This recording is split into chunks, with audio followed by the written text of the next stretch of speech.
Bienvenue aux Inconnus du cinéma. Ça faisait longtemps qu'on n'avait pas enregistré, donc cette semaine, comme vous avez pu le voir sur notre page Facebook, on y va avec Tenet, un film de Christopher Nolan.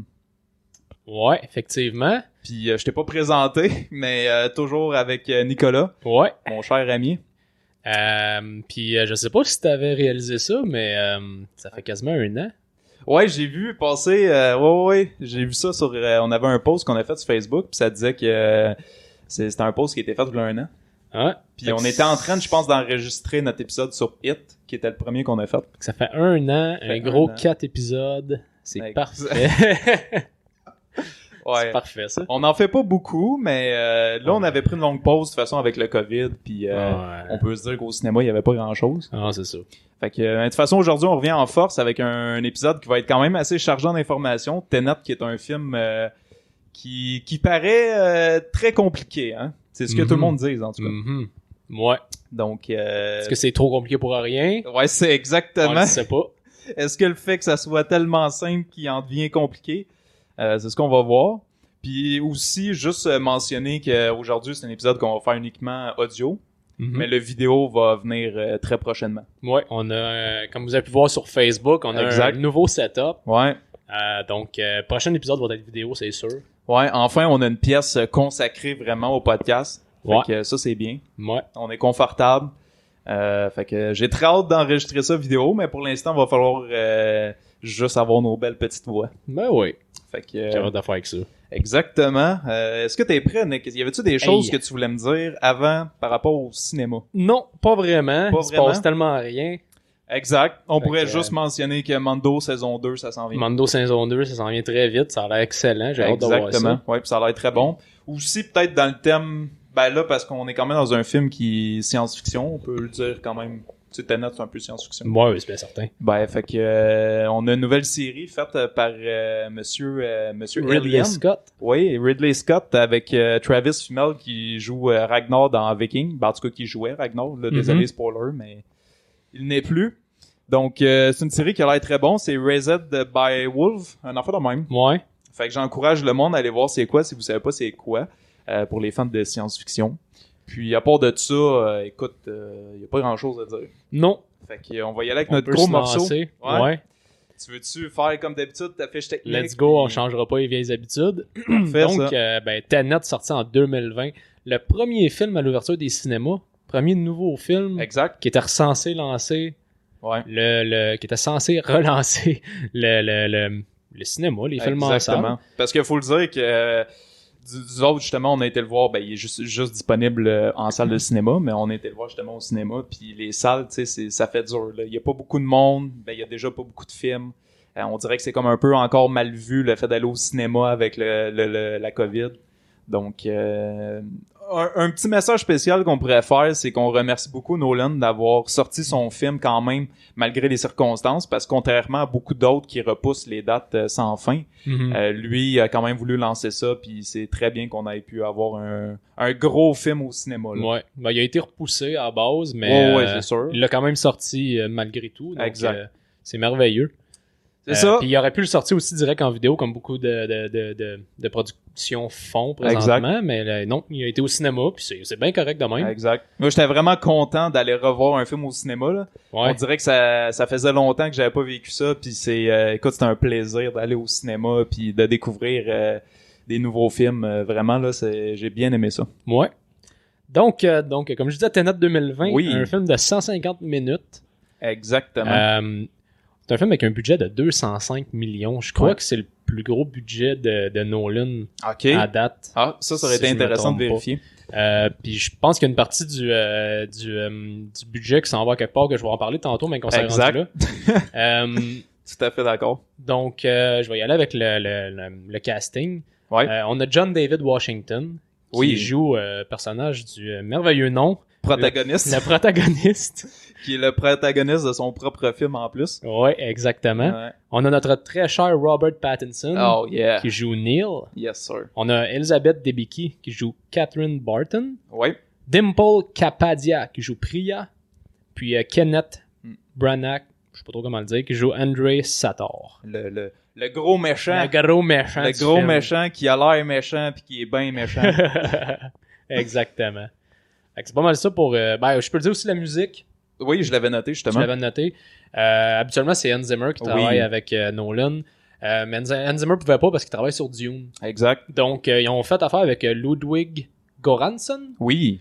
Fait intéressant, je sais pas si tu le savais, à cause de la COVID, ils ont pas pu enregistrer en studio avec tous les musiciens. OK. Donc, il a fallu que chaque musicien enregistre sa partie chez lui. Ah, ouais. Puis qu'il l'envoie ensuite de ça, j'imagine, à un monteur. Exact. Qui a mis tout ça ensemble. OK. Donc, c'est vraiment comme une première, je pense, dans le cinéma. Là. OK. Tout le monde a enregistré. Je pensais qu'il y avait eu le temps, par exemple, de faire les sons, les musiques. Là. Peut-être un peu, mais la majeure partie de ce que j'ai vu a été faite vraiment individuellement chez eux. C'est intéressant. Ouais.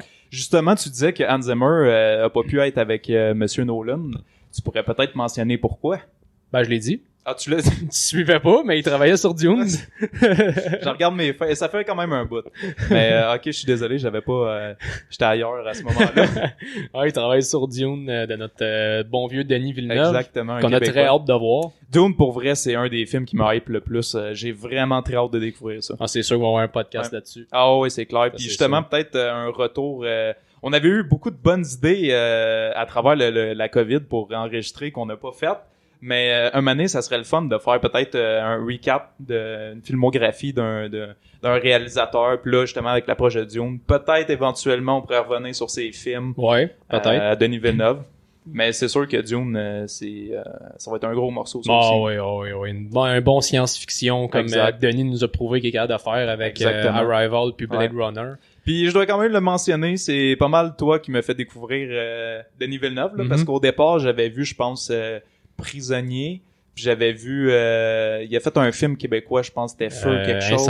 Incendie, ouais, de ça. C'était les deux seuls films que j'avais vu de lui que j'avais aimé, mais tu m'avais vraiment conseillé Arrival. Ouais. Puis c'est un excellent film là. C'est un très bon réalisateur. C'est un maître dans la science-fiction, je pense. Ouais. Il nous l'a prouvé puis il était Blade Runner aussi. Blade Runner, c'était hallucinant. Exactement. Fait que on s'éloigne un peu. Oui. On va revenir à notre cher Tenet. Donc, budget, tu l'as dit. Box office, l'avais-tu noté? Non, je l'ai pas noté vu que c'est encore récent, mais si tu veux y aller, vas-y. Ben, je l'avais noté, là. Pour l'instant, il a fait 207 millions,5. Puis ça, c'est tout le monde compris.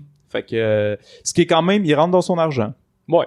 Fait que, puis avec les circonstances, c'est quand même très bien, j'imagine. J'ai pas vu, par exemple, les différences avec les autres films qui étaient au cinéma, mais ils doivent pas avoir fait 207 millions. Non, pas présentement, c'est sûr, exact. certain, là, je penserais pas, là. C'est sûr que, en d'autres circonstances, mettons, sans virus, j'aurais été vraiment curieux de voir le box-office contrairement à ces autres films. Parce que lui, il est vraiment plus, on va en parler, mais il est plus tranché, là. Tu sais, le monde aime ou aime pas, là. C'est un film qui divise beaucoup. Donc, ça aurait été plaisant de comparer box-office, mais ça sera pas possible. Donc, synopsis peut-être? Ben, allez-y. Allez-y, mon cher. Ben, je vais y aller. Synopsis, pas compliqué. Le scénario suit un agent secret contraint de manipuler le temps pour éviter le déclenchement de la Troisième Guerre mondiale. C'est pas mal ça. C'est exactement pas mal ça. Ben, c'est un petit peu plus complexe que ça. Ouais. Fait que je pense qu'on va faire la même recette comme d'habitude, appréciation générale sans spoiler. OK. Puis après ça, on va y aller avec les spoilers. Les spoilers. Donc, tu veux-tu que je commence avec l'appréciation générale puis tu me suis? Vas-y. Parfait. Ben moi, dans les points positifs, j'ai noté du bon Christopher Nolan. Donc, c'est pas un film qui est mauvais, on va se le dire. Je dirais pas que c'est son meilleur film, mais c'est quand même du très bon Nolan, là. Puis, c'est un bon film aussi d'espionnage. On a compris que Nolan, ça fait vraiment longtemps qu'il voulait faire son James Bond. Puis il y avait même eu des rumeurs à un moment donné qu'il allait comme réaliser un James Bond. Puis finalement, sûrement avec les contraintes, parce que Nolan, on le sait, que c'est une personne qui aime vraiment être libre dans ses projets, là, tu sais, qui veut pas avoir de se faire dire quoi faire. Il veut vraiment avoir des projets libres. Puis quand tu réalises un James Bond, j'imagine que tu dois avoir beaucoup de contraintes puis beaucoup de choses que tu dois respecter pour l'univers de Monsieur Bond. Donc, c'est son film à lui, c'est son James Bond, puis il est quand même, c'est quand même un très bon film. Jeux d'acteurs sont quand même très bons. C'est sûr que, comme je l'ai dit un peu tantôt, le méchant est très méchant. Ouais. C'est vraiment là, tu le vois dans son visage qu'il est méchant, Puis il y a rien de bon dans cet homme-là. C'est un classique méchant du cinéma. Il y a même pas, comme tu dis, il démontre jamais le moindre signe qui pourrait être bon. Non, c'est vraiment un pur méchant. Ah ouais, avec la face méchante. Il y a une scène où il bat sa femme, il crache dessus. J'étais comme, on a compris. Le point a passé. Ouais, exact. Il est fait pour qu'on le déteste, puis bon, on arrive à le détester, fait que c'est bien. Robert Pattinson, écoute, qu'est-ce qu'on peut dire sur lui? Il est sacoche comme d'habitude. Comme d'habitude, excellent acteur. Exactement. Je suis content qu'on commence à voir plus au cinéma. Ouais, ça c'est un gars qui a vraiment beaucoup de potentiel. J'ai été dans ceux qu'au début l'avait un peu jugé avec Twilight. Non, moi aussi. Mais par contre, après ça, mais tu sais, comme qu'on se parlait avant d'enregistrer, quand tu dis Robert Pattinson, il faut que tu aies vu Lighthouse. Parce que c'est vraiment Lighthouse que moi, en tout cas, qui me l'a fait découvrir, puis il était cœurant là-dedans. Puis tu vois que Robert Pattinson, c'est un gars qui aime jouer quelque chose de complexe, des personnages un peu psychologiquement très troublés. Où il y a vraiment quelque chose dans son jeu d'acteur qui se répète à travers ses rôles. Puis il est excellent. Pour vrai, il est vraiment excellent. J'avais vu une anecdote comme quoi que Nolan l'a découvert pas à cause de Lighthouse, malheureusement. En tout cas, il le nommait pas, mais Lighthouse, c'est trop récent aussi. Ouais, exact. À cause de Lost City of Z. Ok, Il l'avait découvert avec ça, puis un autre film, là, ça me fait chier, je me rappelle plus, je l'avais pas pris en note.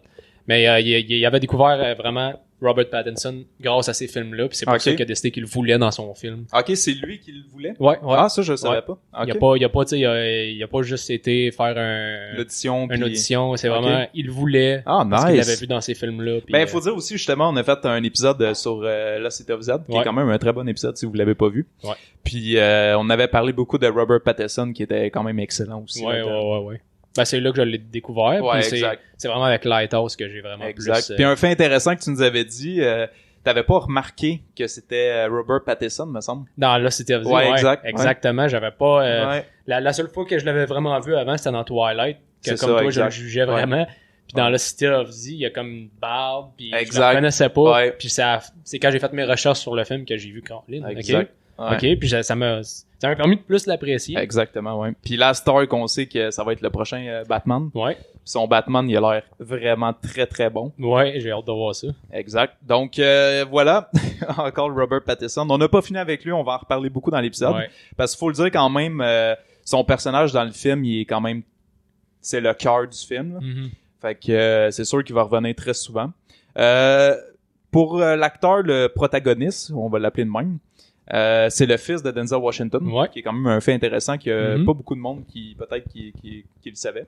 Le protagoniste, il est bon dans son personnage, mais tu sais, c'est sûr qu'on voit que Nolan, il a voulu faire un acteur froid. Parce que tu sais, il est très froid dans son jeu d'acteur, puis j'ai vu aussi sur Internet du monde qui critiquait un peu sa froideur, mais il faut comprendre, selon moi, en tout cas, que c'est un peu l'objectif du film, là. Il voulait faire un homme, tu sais, qui était un peu neutre, puis qu'il y avait ses objectifs, son but, mais c'est ça, tu sais, t'as pas... À part à la toute dernière scène avec lui, en tout cas à la fin, peut-être pas à la dernière scène, mais en tout cas vers la fin, tu vois vraiment qu'il a une émotion, ce qui arrive pas souvent. Faut pas oublier qu'à la base, sans spoiler, c'est un agent secret. Exact. T'sais, il est là pour sa mission. Un agent secret est pas censé se laisser contrôler par ses émotions. Ouais, c'est donc sûr. C'est normal qu'on s'attache pas nécessairement au personnage parce que c'est comme ça. Il a sa mission à faire puis il est focusé là-dessus. Là. Exactement. Il va pas commencer à... Puis c'est ça, tu sais, dans Tenet, l'enjeu est tellement grand puis complexe que contrairement à un James Bond, on le sait, c'est un acteur, c'est un personnage qui est vraiment très froid aussi. Mais c'est plus dans ses... parce que souvent, James Bond va devoir prendre des décisions, il va faire des choix durant son trajet, qui va l'amener un peu à avoir des sentiments humains, puis un petit peu plus, on va avoir de la compassion envers lui. Tandis que dans notre film Tenet, eh bien, le protagoniste, c'est vraiment très mission. Il y a aucune décision qui fait voir que, OK, il y a peut-être un peu d'humanité, mais oui, il y en a. Mais en tout cas, ça pour dire qu'il y a quand même un rôle très froid, mais il est quand même bon là-dedans. Le méchant, écoute, on l'a dit, là, le méchant, c'est un méchant pur méchant. Ouais.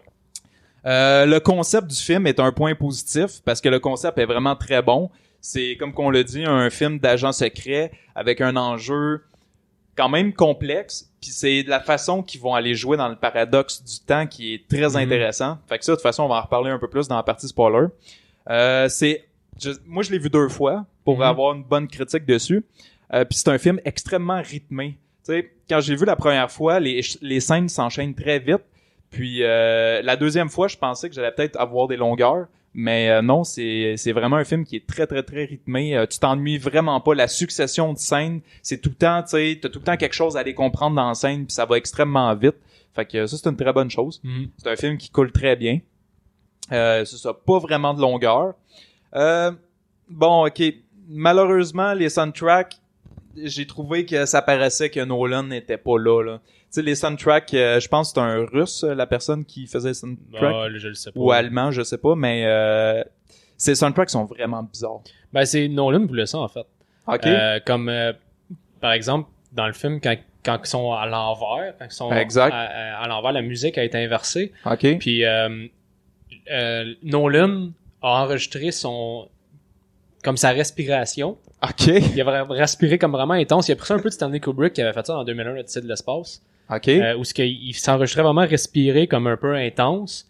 Puis ben celui qui a fait la musique, là, Ludwig, il a pris ce son-là, puis il a joué avec, il l'a déformé, il l'a inversé. Okay. Ça, on entend ça, ces effets-là, quand on est dans le monde inversé. OK. Il y a vraiment comme la respiration c'est nice, ça, de Christopher Nolan.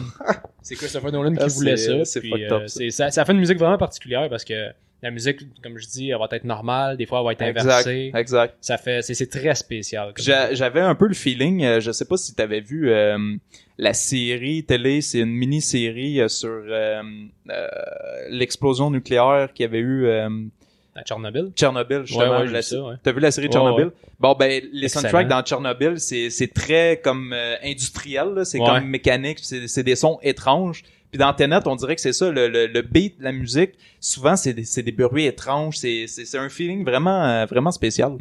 Fait que tu sais, il y a des bons côtés, mais ce qui est triste, c'est que quand t'as des soundtracks de Nolan, pas de Nolan, mais de Hans Zimmer, souvent c'est des soundtracks que tu vas pouvoir écouter dans la vie de tous les jours, puis tu vas pouvoir aller la downloader, mais je me verrais pas écouter les soundtracks de Tenet. Tu sais, c'est elle fit dans le film, mais en dehors du film, tu peux pas vraiment écouter ça. Mais elle est faite pour le côté particulier du film, ça, je exact. pense. Là. Ça vient ajouter, là. Exact, c'est ça. C'est ça. Bon, ok, la bataille finale du film, on va en reparler beaucoup, là, mais ça, on va en reparler plus...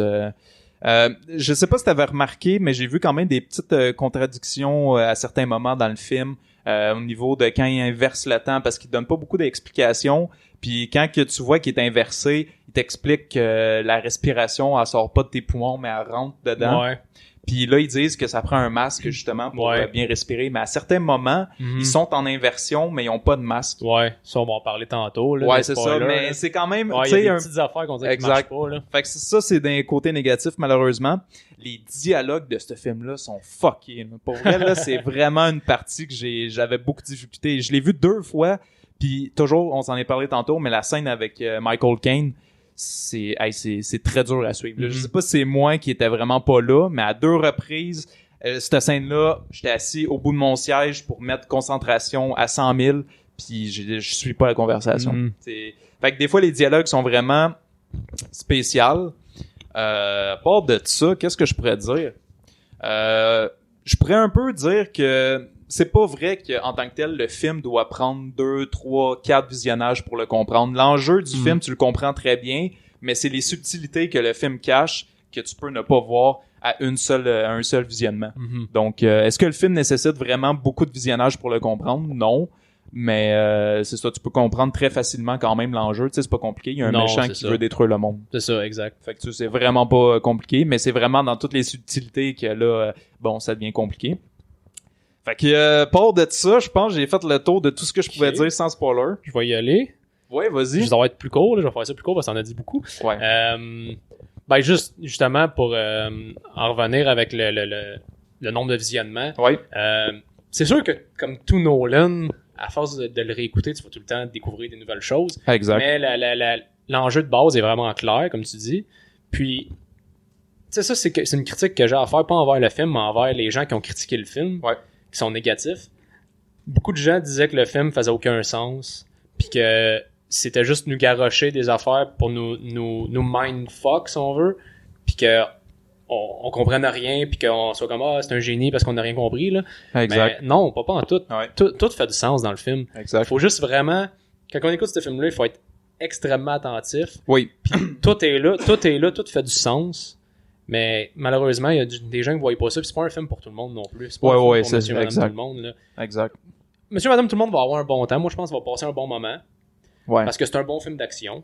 Oui. Les scènes d'action, moi, j'ai trouvé excellentes. Oui, c'est sûr. Puis l'aspect inversé et tout, ça ajoute un petit quelque chose. Ouais. Mais si les gens cherchent des réponses, absolument, il faut être informé. Il faut pas être informé, mais il faut être attentif. Exact. Parce que les réponses sont là. C'est pas vrai qu'ils sont pas là. Ouais. Ils sont là, les réponses. Il faut juste vraiment être attentif puis analyser. Exact. On peut pas écouter ça avec le cerveau éteint. Là, non, exact. Parce que, tu sais, oui, le film, il va te donner quand même quelques explications, mais ça reste très vague. Puis après ça, tu peux faire des liens, mais il faut vraiment qu'il t'écoute. Tu sais, dans les dialogues, souvent, il y a quelque chose à comprendre, évidemment. Mais on en parlera un peu plus tard. Là, mais tu sais, je sais pas si tu avais fait un lien avec... parce qu'ils disent, à un moment donné, la personne qui a créé l'algorithme, là, ce qui permet d'inverser le temps pis tout, là, il parlait d'une scientifique. Mm-hmm. Puis bon, là, tu sais pas exactement c'est qui l'a fait, mais t'as un indice pour savoir c'est qui. Ouais. Ça, tu l'avais compris? Ouais, on va en parler. C'est ça, exact. Fait que c'est le genre d'exemple que, tu sais, si tu écoutes pas attentivement, tu vas tellement avoir de questionnements après, tu vas dire hey, le film il a répondu à rien, mais c'est ça, comme tu dis, c'est pas vrai. C'est ça, non. En fait, à la première écoute, c'est sûr que tu comprends l'enjeu, mais tu comprends pas le film. Exact. On l'a pas compris tous les deux au complet. Exact. T'sais. Mais en y pensant après, en faisant des liens, comme tu dis, on finit par vraiment mettre les morceaux ensemble. Exactement. Ça fait du sens. C'est pas un film comme certains qui peut avoir plusieurs, comme exemple de Lighthouse qu'on a fait, exact. qui peut avoir plusieurs versions de le voir. Ouais. Non, il y a une version claire dans ce film-là. Exact. C'est juste qu'elle est pas évidente. Exact. Mais là. Fait qu'en général, moi, j'ai vraiment aimé le film. Comme tu dis, c'est sûr que on s'attache pas tant aux personnages, là. Non, ça, mais c'est sûr. ça reste un film d'agents secrets. Vraiment, c'est des agents secrets, là. Ils ont exact. une mission à faire, ils sont pas là pour qu'on les aime, là. Exact. Donc, non, moi, pour vrai, j'ai vraiment aimé le film. Très rythmé. Très bien rythmé. Un bon cassage de tête comme qu'on les aime. Exact, ouais. Puis moi, je recommande. C'est pas le meilleur de Nolan non plus. Exact. Mais j'ai vraiment aimé. Je recommande. Parfait, ça. Moi aussi, justement, je le recommanderais vraiment beaucoup. Mais c'est sûr que ça va être un film, comme on le disait, qui va diviser.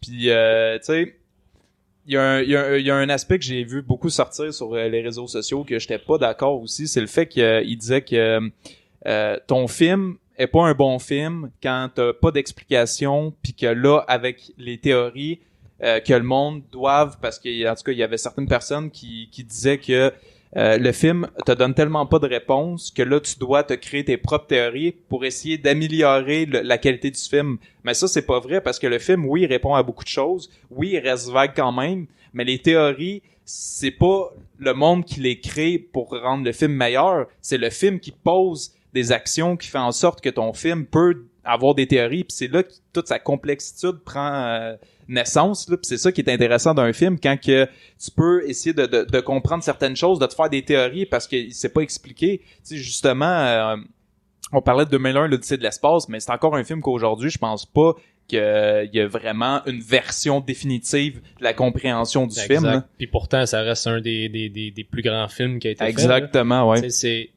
C'est sûr qu'il y a des gens qui veulent avoir des réponses à tout prix. Ouais, c'est ça, exact. Nous, vous le savez, les inconnus, on aime ça. On aime ça théoriser sur les films puis avoir nos propres versions. Exact. On adore ces genres de films-là. C'est ça, exact. Moi, je trouve pas que ça fait des films inférieurs pour autant. Même, à mon avis, c'est mes meilleurs films. Ça fait des films bien meilleurs parce que la qualité de réécoute est 100 fois mieux qu'un film qui pose tous ces enjeux, que tu comprends 100%, tu vas le réécouter puis tu vas déjà savoir à quoi t'attendre. Un film qu'il faut que tu théorises, ben c'est ça qui est intéressant parce que tu peux le réécouter puis voir d'autres versions que t'avais pas compris. Donc, tu sais, la valeur de réécoute est 100 fois mieux d'un film comme ça. Ouais, je suis d'accord. Fait que je voulais juste dire ça parce que ça, beaucoup de monde critique Tenet, puis c'est triste parce que Tenet, c'est quand même un très bon film. Ouais. C'est comme un peu l'extraterrestre du moment là. C'est un film qui est très complexe, puis moi en tout cas je veux plus de films de même. Ah, moi aussi. Un film comme ça avec le budget qu'il y a, moi je trouve ça vraiment bien parce qu'on parle beaucoup de Lighthouse, mais Lighthouse c'est un gros film justement que tu théorises beaucoup. Puis tu sais, le budget de Lighthouse c'est pas comparable à ça là. Ben non. Fait que ça prend ça prend du monde couillu pour faire ça, puis je suis content. Ouais. Fait que T'as-tu autre chose à rajouter? Non, moi je suis prêt à passer en spoiler. Ouais, on va y aller dans la partie spoiler. Donc, si vous n'avez pas vu le film, ça va être la partie que vous devez quitter. Ouais. Allez le voir, c'est un très bon film. Encouragez les salles de cinéma aussi, ce qui est très bien. On veut pas que nos cinémas fassent faillite ou qu'ils arrêtent de fonctionner. Donc, profitez-en, c'est un très bon film. Allez le voir reposer. Essayez d'être concentré, puis vous allez voir, ça vous prépare là tout un bon film. Donc, c'est ça, partie spoiler. Let's go! Yes!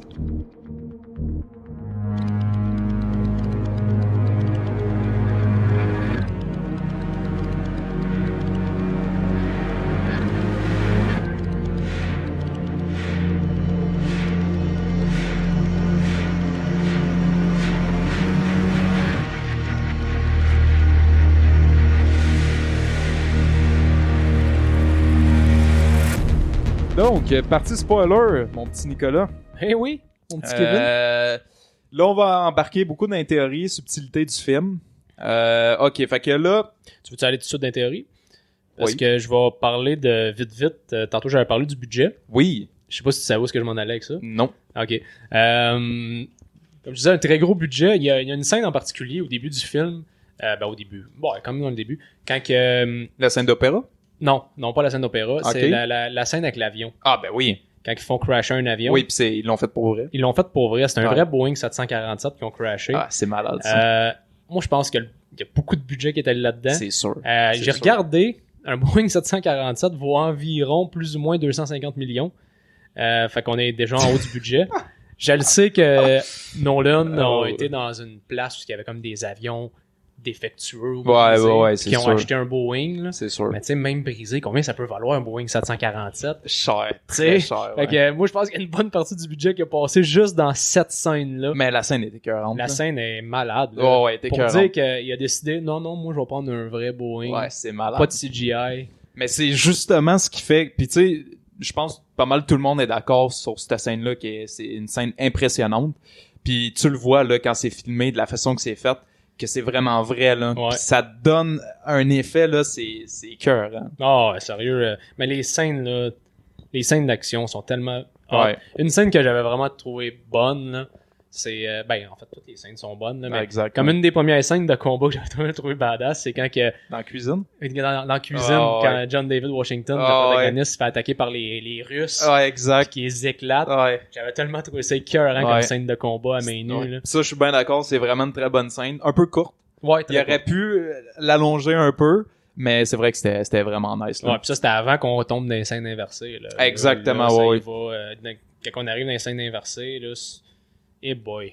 Ouais. Là, il y a quelque chose. Là. Ouais, c'est... La scène, justement, dans la passe de l'avion, où il se bat contre un homme masqué, mais on se rend compte après que c'est lui. Oh, ouais. Cette scène-là, c'est n'importe quoi. Fucked up, ouais. Puis justement, cette scène-là est vraiment intéressante parce qu'on va en parler dans mes théories, mais c'est surtout le personnage de Neil, Robert Pattinson, qui est... tu sais, quand tu commences dans cette scène-là, là, t'as les deux personnes qui sont comme inversées, puis là, c'est... Neil, en tout cas, je sais pas si t'avais fini avec ta scène, parce que là, je vais m'en aller. Non, vas-y, j'avais fini. Ouais, vas-y. Ok, ben c'est vraiment, t'as raison, les scènes inversées de combat sont vraiment impressionnantes. Puis même aussi, là, tu le vois dans la bande-annonce, là, le bout sur l'autoroute, là. La scène dans... Ouais, avec lui dans le char inversé, là. Complètement malade. Ouais. C'était je pense que ça a été 3 semaines de tournage, cette scène-là. C'est sûr. Ils ont fermé comme 8 km d'autoroute. Ils ont enregistré des scènes où les cascadeurs devaient conduire du bon côté. OK. Puis des fois, les cascadeurs devaient conduire à reculons. C'est malade. Ils ont pris des cascadeurs, des bons cascadeurs, dont j'ai pas son nom, malheureusement, j'aurais dû le prendre en note. Le cascadeur qui fait la scène dans Batman, celui avec le Joker, là. OK, The Dark Knight. The Dark Knight, en tout cas, celui de Nolan. Ouais. Le cascadeur qui fait flipper un truck. OK. Dans la ville. OK, ouais. Il l'a repris pour faire des scènes, justement, d'auto dans ce film-là. Ah, ouais. Il reprend ses cascadeurs. Ah, ça, c'est cool. C'est cool. Ouais. Nolan, il est vraiment fucked up. Ouais. Bon, OK, fait que le personnage de Neil, c'est vraiment un point crucial du film. Là, dans le fond, ce qu'on peut comprendre sur lui, c'est qu'il a été envoyé par le protagoniste dans le futur. Fait que dans le fond, le protagoniste, il a formé Neil parce que il l'a formé comme plus tard. Puis c'est un peu comme Terminator 1 dans le fond, qui envoie dans Terminator, je pense que c'était Kyle Reese, un enfant de même. Là. Il se fait envoyer dans le passé pour venir accompagner l'enfant ou la mère, je pense, pour protéger la mère. Je me rappelle plus trop. Loin, là, mais en tout cas, il se fait envoyer dans le temps pour venir protéger une personne. Puis c'est un peu la même chose qui se passe dans Tenet. Le protagoniste, il a formé Neil, puis après ça, il l'a envoyé pour s'assurer que dans le passé, le protagoniste ait sa formation puis qu'il développe finalement l'entreprise Tenet, qui est l'organisation que le protagoniste a créée. Ça, on l'apprend quand même à la fin. Mais il y a un mystère qu'on peut ne pas voir au premier visionnage sur son personnage, justement, Neil. Puis c'est que dans le fond, Neil, ça se trouverait à être le petit enfant de Kat, justement, parce que Kat, la femme du méchant de Sator, elle a un enfant avec lui, avec elle.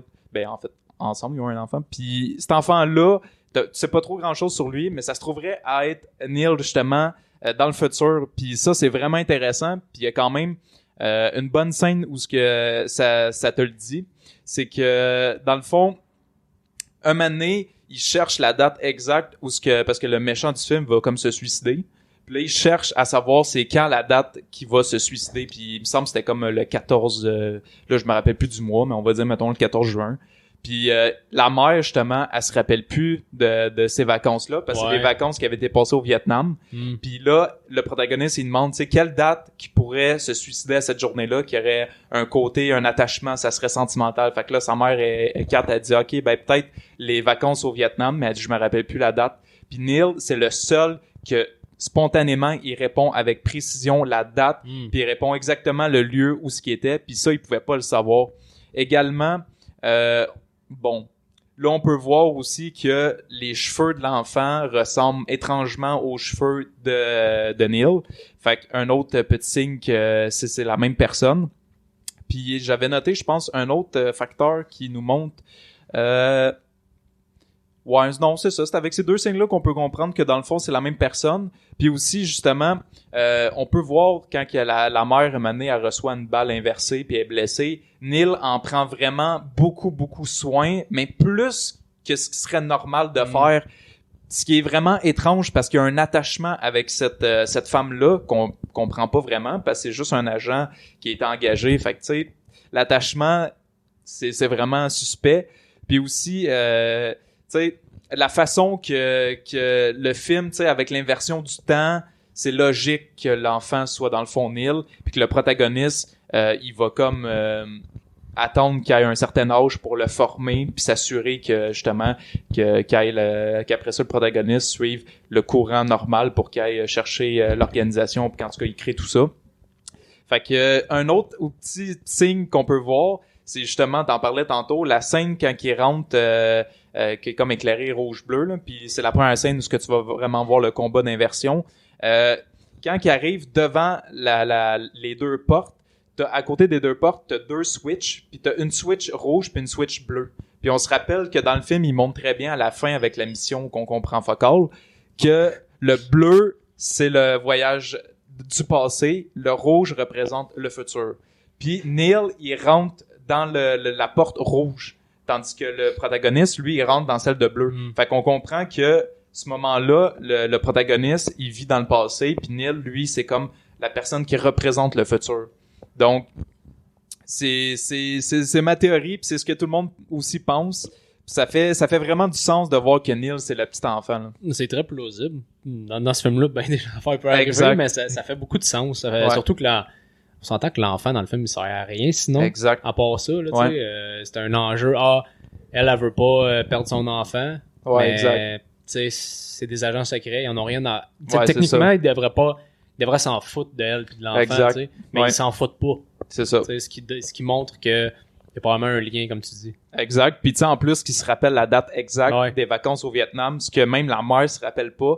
Comment qu'il pourrait savoir, ça sinon, là? Tu sais, je verrais pas l'intérêt qu'il aille voyager dans le temps pour aller rencontrer la mère, de suivre sa vie jusqu'au voyage. Tu sais, ça fait pas de sens, là. S'il connaît cette date-là, c'est parce que, justement, c'est le petit enfant. Ouais, ça a bien du sens. Ouais. Fait que ça, je trouvais ça vraiment intéressant.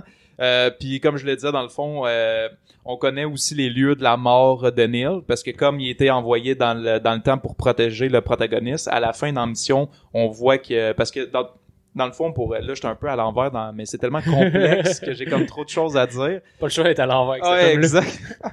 Mais dans le film, tu vois un espèce de petit cordon orange après le sac à dos de Neil. Ouais. Puis ce petit cordon-là, il va t'aider à repérer les moments où ce que Neil vient jouer dans le passé. Puis au tout début, dans la scène d'opéra, justement, un moment donné, le protagoniste, il voit que son équipe est en train de poser des bombes pour tuer le monde qui sont endormis dans la salle. Puis lui, il est pas d'accord avec ça, fait qu'il veut enlever les bombes.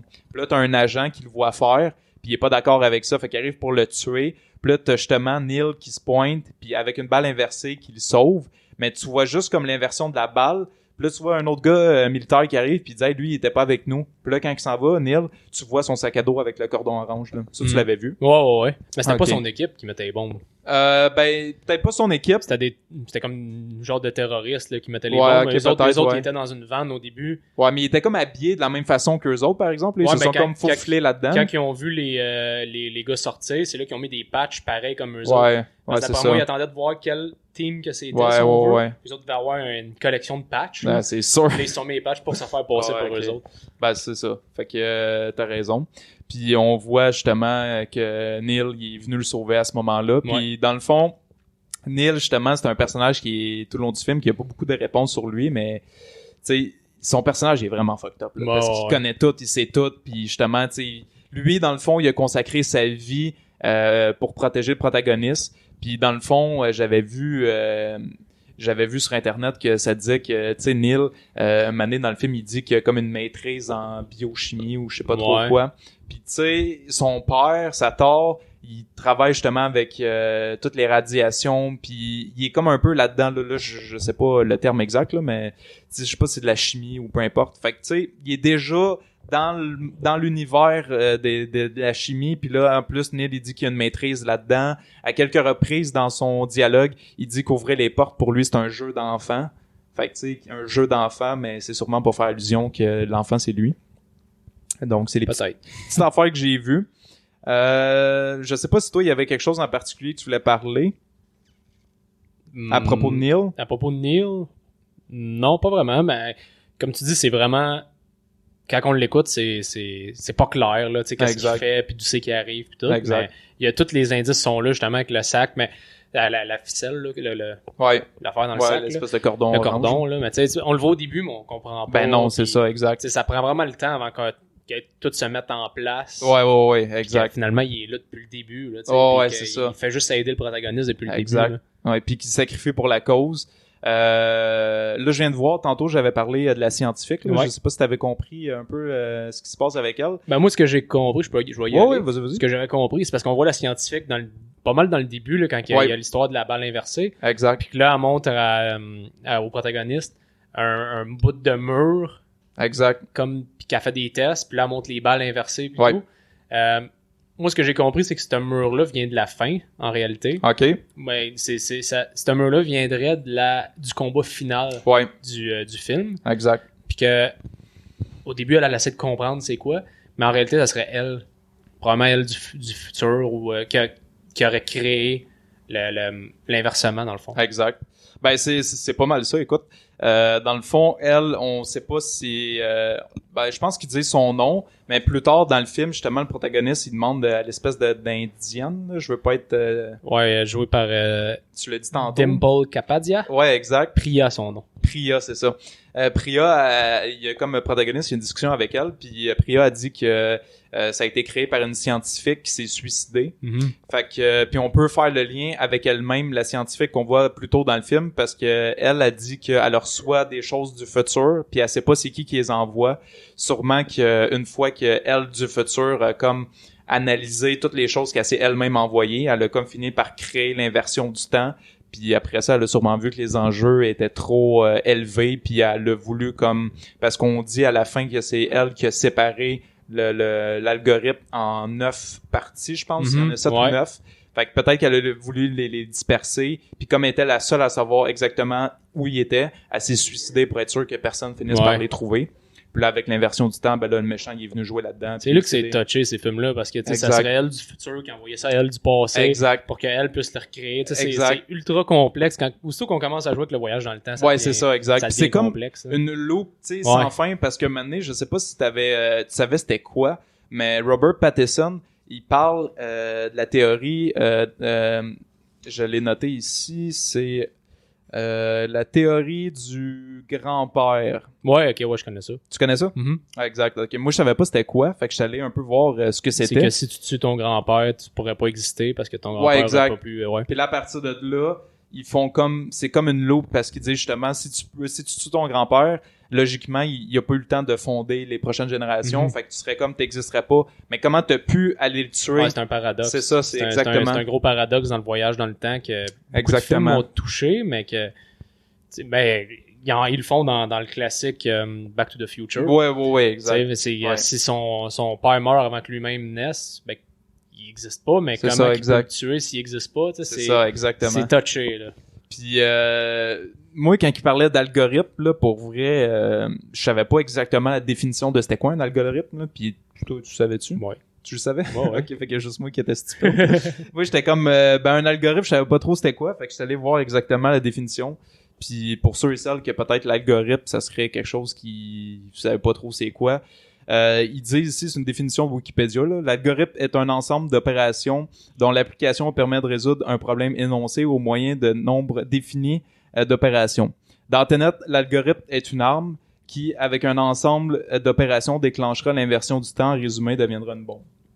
Qui est comme un peu expliqué dans le film que l'algorithme va servir de bombe. Mais dans le fond, c'est ça. Un algorithme, c'est comme un ensemble d'opérations de choses qui te permet d'avoir un nombre prédéfini d'opérations. Je savais pas trop. Parce qu'il répète souvent l'algorithme, puis à un moment donné, j'étais comme Chris, qu'est-ce qu'il veut dire par là? Fait que voilà. Puis sinon, qu'est-ce qu'on peut dire d'autre?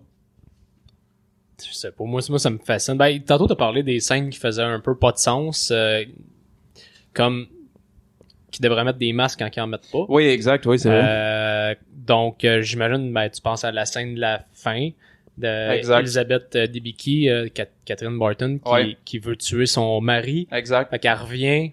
C'est ça. Dans le temps pour aller le faire, mais elle a pas de masque. C'est ça. Ça fait pas de sens. Je comprends pas. C'est la même chose pour moi. Tu sais, c'est ça, des fois, puis même, justement, que les scientifiques expliquent comment que l'inversion du temps fonctionne, ils ont comme un gant avec une espèce d'anneau pour comme montrer l'inversion, mais à tout le reste du film, tu vois pas ce gant-là. Ouais, ça, j'ai vu sur Internet une explication que ce gant-là, en fait, a rien à voir. OK. Que c'est vraiment, je comprends pas pourquoi c'est là, mais que ce gant-là aurait juste aucun rapport, là. OK. C'est vraiment pas expliqué. Peut-être que, justement, comme eux qui sont pas vraiment, ils ont pas rentré dans la machine pour inverser le temps. Comme c'est sur place, ça prend le gant pour les radiations, peut-être? Peut-être je le sais pas. Peut-être le gant vient d'une autre inversion, puis je sais pas. Ça, c'est pas, il y a quelques affaires comme ça qui sont vraiment floues dans le film, là. Exactement. Ça, c'en est un, là. Ouais. Le gant, on le revoit pas du reste du film, là. Absolument pas. Puis justement, l'histoire du masque aussi, que, comme qu'on l'a dit à la fin, c'était comme un peu, Ça, c'était bizarre, là. C'est ça. C'est parce que les deux sont là, les deux Catherine, celle du présent puis celle du futur, puis exact. Ou celle du passé, celle du futur, whatever. Puis les deux, personne n'a de masque. Exactement. Puis tu le vois quand le noir, le protagoniste, il décide justement d'aller inverser le temps. Là, il a son masque. Puis quand il est dans l'auto, justement inversé, qu'il va avoir un crash, il perd son masque puis il le cherche en panique. Ouais. Mais c'est comme la seule fois vraiment que tu le vois avec un masque puis tu vois vraiment quand il l'enlève, qu'est-ce que ça fait. Après ça, le monde, ils sont bien corrects. Ils vivent bien normal. Il y a des petites affaires. Peut-être qu'il y a quoi qu'on n'a pas compris non plus, là. Ouais, exact, c'est ça. Là, ça se peut, là. Puis, je sais pas si tu savais, l'inspiration du film, elle a été faite où? Non. OK. Tu connais-tu le palindrome?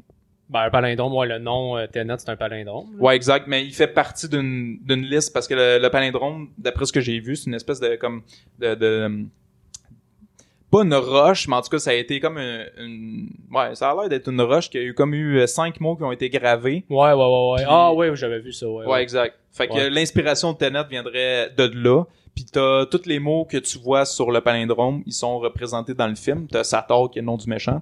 Arepo, je me rappelle pas, je pense que c'était un nom de quelqu'un, Arepo. Je me rappelle pas c'était qui. Tenet, c'est le nom du film. L'opéra, c'est l'opéra du début. Puis t'as Rotas, que lui aussi, je me rappelle plus trop c'était où, mais je me rappelle que tous les mots qu'il y a sur ce palindrome-là sont représentés dans le film. Fait que l'inspiration du film vient de là. C'est quand même assez complexe. Puis tu peux lire, justement, je pense, le palindrome de gauche à droite. puis ça donne toujours le même mot. Comme on peut utiliser le terme palindrome existe pour des mots qui se lient des deux côtés. OK. Donc, comme Tenet ou c'est ça, okay. Kayak, là, tu sais. C'est des palindromes parce que c'est des mots que tu peux inverser puis ça se lit la même chose. OK. Fait que... tu sais, Nolan, il est quand même assez... il est impressionnant, pareil, d'où ce qui sort ses idées, comment il fait. Comment tu peux penser à faire quelque chose aussi complexe? Exact. Moi, ça me fascine. Tu sais, c'est un film que, oui, il te demande quand même beaucoup de concentration, mais c'est ça, c'est pas vrai qu'il l'a fait dans le but que le monde comprenne pas et qu'on soit largué, là. Tu sais, il y a vraiment quelque chose à comprendre quand tu te forces un peu. On peut parler de la bataille finale. Ouais. Ça, c'est vraiment un bout de what the fuck. Là. Je l'ai écouté 2 fois. C'est la plus compliquée, ça. Exact. Puis quand il arrive avec le militaire qui t'explique qu'est-ce que va être la mission, je sais pas comment que les militaires font pour suivre, mais les 2 fois, Astic, je me suis mis vraiment concentré. Je savais la 2e fois que le bout approchait. J'étais vraiment prêt psychologiquement. J'ai rien compris. Quand il explique, OK, team rouge, team bleu, ça va, on comprend que le team bleu, eux autres sont, je pense, c'était comme 1 heure avant les autres. 10 minutes. Ouais, c'est 10 minutes, c'est vrai, c'est 10 minutes. Donc, 10 minutes avant les rouges, qu'eux autres sont 10 minutes plus tard. Mais à partir de là, je comprends. Ça devient un gros bordel, là. Tu vois, là, ça change des rouges au bleu, puis là, tout est inversé, là, tout est à l'endos, puis là, non, c'est... Cette scène-là, pour vrai, faudrait essayer de le réécouter plus souvent puis de faire vraiment d'essayer de comprendre. C'est vraiment le bout le plus complexe du film. Faudrait vraiment écouter comme partie par partie. Ouais, c'est ça. Puis vraiment analyser comme faut. Parce que ça se passe vite, ça se passe très vite, puis il y a tellement d'inversions. Exactement. Puis tu sais, dans le fond, la mission consiste à aller faire en sorte que la bombe explose pour vrai, puis s'assurer qu'elle explose, mais comme dans le sous terre. Ouais, c'est ça, sous terre. Mais là, dans le fond, tu comprends que eux, leur but, c'est juste ça. Mais pourquoi ils n'ont pas juste envoyé une équipe normale, comme une opération secrète, qui aurait juste été s'assurer que la bombe explose pour vrai sous terre, tandis que de mêler l'inversion là-dedans, à quoi ça sert, puisqu'ils savent déjà la date et le lieu de l'explosion. Fait que, pourquoi aller foutre genre de l'inversion là-dedans? Je comprends pas la nécessité de la chose. On comprend juste pas l'idée de Nolan là-dessus. Ouais, il doit y avoir quelque chose de complexe qu'on comprend pas. Parce que c'est vraiment son film le plus compliqué, là. Ouais. On en parlait hors podcast tantôt. Puis tu sais, on pense à Inception ou Interstellar, des 2 films qu'on a adorés. Ouais. Ces films-là sont quand même complexes, surtout Inception, mais tout est quand même clair. Exact. Il y a rien vraiment qui est... T'sais, oui, c'est ultra complexe parce qu'on joue avec des niveaux de rêve, le temps ralenti. Exact. Mais tout est quand même clair et bien expliqué. C'est ça, exact. On comprend tout. Mais dans les dialogues, c'est ça qui aidait dans Inception, c'est qu'il surexplique. Les dialogues expliquent vraiment beaucoup, c'est tout ça. Le temps. Fait que t'es sûr de suivre Tenet. T'as des dialogues, oui, ils expliquent à certains moments, mais les dialogues sont vraiment faits, là, tu sais, comme une fois, je sais pas si tu t'en souviens, mais quand ils rencontrent Robert Pattinson puis le protagoniste, on va rencontrer l'espèce d'Arabes qui vont comme créer l'idée de faire crasher l'avion. Puis là, ils se rencontrent comme dans le hall d'un entrée d'un building. La caméra tourne alentour d'eux autres. Mais c'est les effets de dialogue, justement. T'as comme la caméra qui tourne, puis là, tu suis le groupe en tournant avec tout ce qu'ils sont en train d'expliquer. Puis c'est dur à suivre. C'est puis juste le bout avec Michael Caine quand ils s'en vont le rencontrer, quand le protagoniste le rencontre au déjeuner, je comprends fuck all de ce qu'ils se disent. Pour moi, ils veulent nous montrer qu'on n'est pas assez intelligent. C'est tout du monde ultra brillant. Exact. Des travaux ultra importants. Exact. Ils se parlent, tu sais, comme justement des films comme des films, tu sais, moi ça me fait rire des films comme exemple Interstellar, qui est un des films que j'aime le plus. Tu sais, t'as des discussions des fois que tu fais comme ça existe, ça arriverait pas dans la vraie vie. Tu sais, comme à un moment donné dans Interstellar, t'as là je me souviens plus des noms malheureusement, mais t'as la fille du groupe qui explique à Matthew McConaughey c'est quoi un trou de verre, comment ça fonctionne. Mais un scientifique comme Matthew McConaughey c'est quoi là, mais il l'explique pour nous autres. Jamais t'aurais deux agents whatever de la NASA qui s'expliqueraient c'est quoi. Ils le savent. Puis dans Tenet, c'est ça qu'ils font pas. Dans Tenet, ils se parlent comme qu'ils se parleraient dans la vraie vie. Ils n'ont pas besoin de se l'expliquer parce qu'ils savent c'est quoi. utilisent des termes et des discussions qu'on comprend rien aux autres, là, tu sais. Il faut faire des idées, des années d'études pour comprendre. Ouais, ça n'a pas d'allure, déjà, c'est ça que le film soit complexe. Puis comme tu dis, ben, dans la façon qu'il se parle, ça se réexplique vraiment pas. Puis ça prend en considération que tu suis puis tu sais c'est quoi. Ouais, c'est ça. C'est comme la théorie du paradoxe du grand-père. Je savais pas c'était quoi. Fait que quand il l'avait énoncé, c'est de quoi qui m'avait resté en tête parce que je voulais comprendre un peu c'était quoi. Puis je me suis dit peut-être avec le paradoxe, ça va venir expliquer beaucoup de choses dans le film. Ben pas tant que ça, tu sais, ça t'explique un peu que c'est un paradoxe avec des boucles qui peuvent être quasiment comme pas infinies, mais c'est comme des boucles qui se répètent puis que ça t'amène un peu comme à comprendre juste le niveau d'inversion du temps, mais pas plus. Je sais pas, ils ont peut-être parlé du paradoxe juste pour parce que le paradoxe du grand-père, c'est le paradoxe principal du voyage dans le temps. Là. C'est le plus gros paradoxe, puis c'est une des bases importantes, je pense, du voyage dans le temps. Là, j'imagine. Fait que c'est peut-être pour ça qu'ils l'ont dit, là, je le sais pas honnêtement, là, mais c'est ça, ils expliquent tellement rien. Exact. Que c'est complexe. Là. C'est tellement complexe. Tu sais, on voit un moment donné, dans le film, il explique que si tu inverses le temps puis que tu prends la machine pour inverser le temps, il faut que tu vois ton reflet pour aller dans la machine. Parce que si tu vois pas ton reflet, faut pas que tu y ailles parce que je pense que ça, c'est signe que tu reviendras pas, qu'ils disent. Puis justement, je sais pas si tu avais fait le lien, mais quand à la fin, Robert Pattinson, il prend la décision d'aller aider quand il est dans l'équipe des Bleus, puis il prend la décision d'aller aider l'équipe des Rouges, ben quand il inverse le temps, il y a pas de reflet où ce qu'il va là, c'est une espèce de cabine tout simplement. Fait que puis c'est dans cette mission-là qu'il meurt justement. Fait que c'est un détail qui est quand même intéressant parce que il disait justement que si tu vois pas ton reflet, faut pas que tu y ailles parce que tu reviendras pas. Puis il savait lui en y qu'il reviendrait pas. Lui. Ouais. C'est nice pareil ça. Vraiment. Fait que c'est ça, tu sais, il y a plein de petites choses de même. Comme il y a les couleurs qui sont quand même répétées souvent. Là, je l'avais noté, mais de mémoire, je me rappelle qu'on voit, ben dans le fond, le bleu-rouge qui représente le temps. J'ai remarqué le jaune qui représente la richesse. Souvent, le jaune était affiché, mettons, tu le vois la première fois que le protagoniste s'en va dans le yacht de Sator. La lumosité puis les couleurs, c'est très jaune. Avant ça, quand le protagoniste rencontre Priya dans son building de riche, les lumières sont tamisées jaunes. Tu vois aussi la robe qu'elle porte, il y a du jaune dessus. Il y a aussi le vert qui est représenté parce que un moment donné, quand ils font la mission justement avec sur l'autoroute avec les trucks là, de pompiers, bon ben il y a 4 équipes, puis les 4 équipes c'est je pense c'est rouge, vert, jaune puis vert. Attends, c'est ça, c'est non, c'est ça, c'est bleu, rouge, jaune, vert.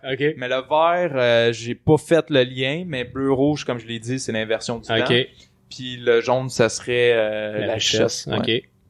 Fait que tu vois, c'est quand même un petit jeu qu'il a fait qu'à la première écoute, oublie ça, j'avais pas vu ça.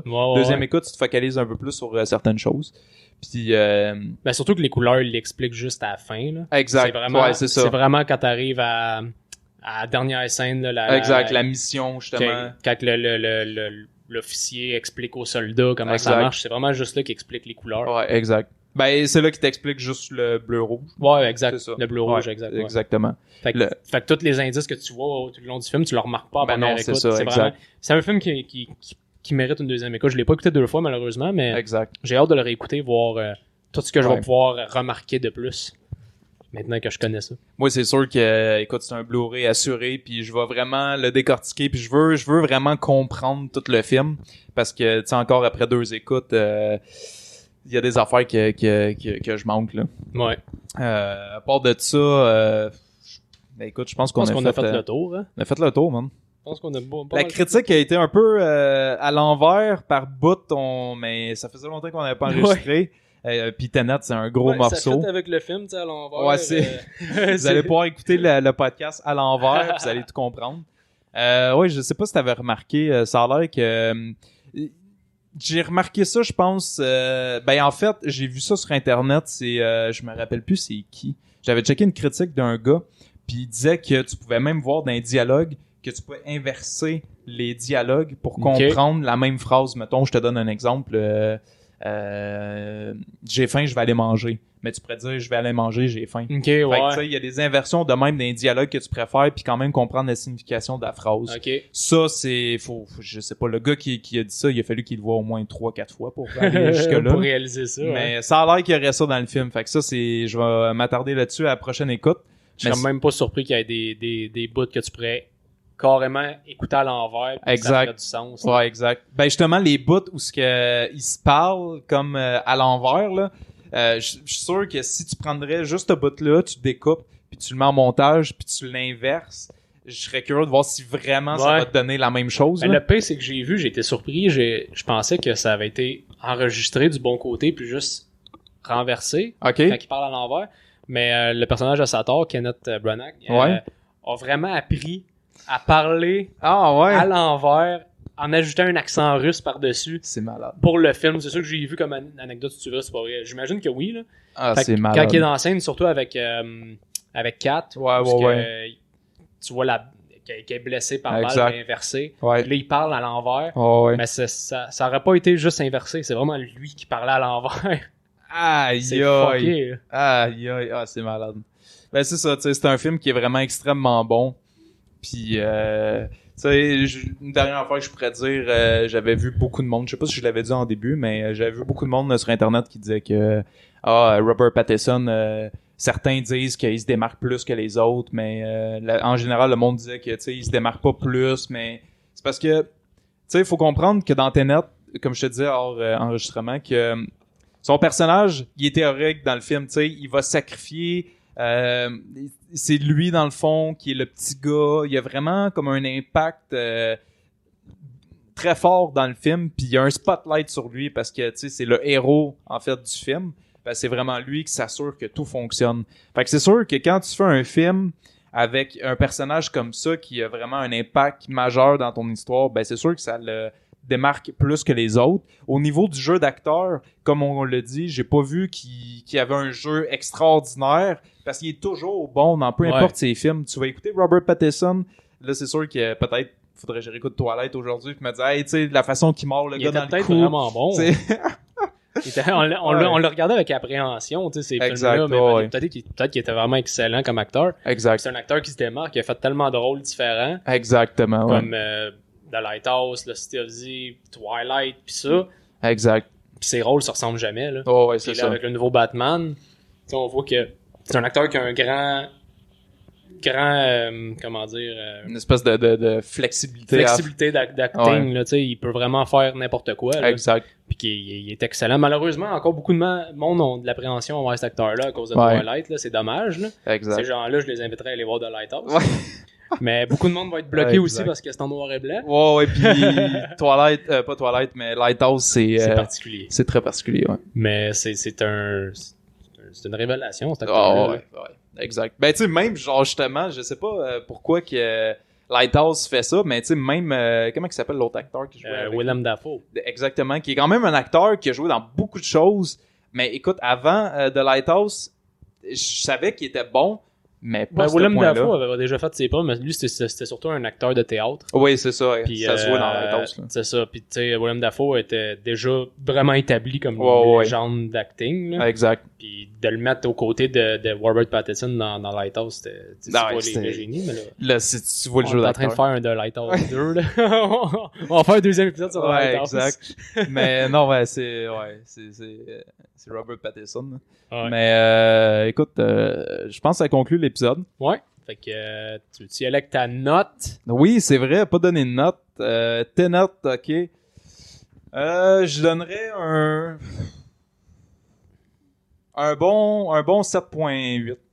Ah ben on se rejoint, moi j'y allais avec un 7.5. Ah ben on est proche. Des bonnes notes. Exact. Mais c'est pas c'est ça, c'est pas un chef-d'œuvre en tant que exactement, ouais. C'est un très bon film, très divertissant, puis un bon grattage de tête. Ouais. Mais c'est ça, tu sais, c'est que Tenet, on s'entend, c'est un peu, c'est très agent secret, James Bond, puis c'est ce type de film-là que j'aime pas tant que ça. Ouais. Là, lui, il a mis son goût d'inversion du temps, puis c'est vraiment sa petite touche personnelle, ce qui fait que le film est vraiment venu me rejoindre, mais t'enlèves l'inversion du temps, bof. Ouais, exactement. Bof. Moi, je suis pas... j'ai jamais été film d'action en tant que tel, ni... j'ai jamais été un grand fan de James Bond pis ces films-là. Exact. Pis c'est vraiment le fait que je suis allé voir, c'est que c'est du Nolan. C'est ça, je exact. savais qu'on s'en allait vers quelque chose de spécial. Puis avec l'inversion du temps, moi je vais aller voir. Je suis ouvert à aller voir n'importe quoi que Nolan fait, qu'il fasse une comédie romantique, moi aller le voir parce que je sais qu'il va y avoir sa touche dedans. T'sais. Exact. C'est Nolan, c'est pour ça que c'est intéressant. Sinon, en autre temps, un film normal d'agent secret, j'aurais pas été le voir. Là. Même chose pour moi. Fait que tu sais, de base, c'est ça. Son sujet, un peu comme justement, là on fait beaucoup de liens avec les autres films. Mais un peu comme le dernier Quentin Tarantino, là, toute une fois Hollywood. C'est vraiment, ce film-là beaucoup divisé parce que justement le fond de l'histoire, les années, je pense, ça se passait dans les années 60-70. Ouais, tu sais, ça touchait moins de monde, l'affaire d'Hollywood, tout ça. Fait que, puis on le sait, Quentin, tu sais, on est habitué d'avoir des très bons films de lui. Fait qu'encore là, c'est quand l'histoire de base, de fond, en fait, n'est pas super intéressante. C'est ça qui est plate, là. Tu sais, Interstellar, moi, c'était le summum de Nolan parce que c'est science-fiction. Puis j'adore la science-fiction. C'est vraiment un très bon film profond. Pour une fois, ces personnages étaient quand même beaucoup développés aussi. Moins que dans Inception, mais quand même, tu voyais que Matthew McConaughey, il y avait une famille. Il y avait beaucoup d'émotions, de profondeur.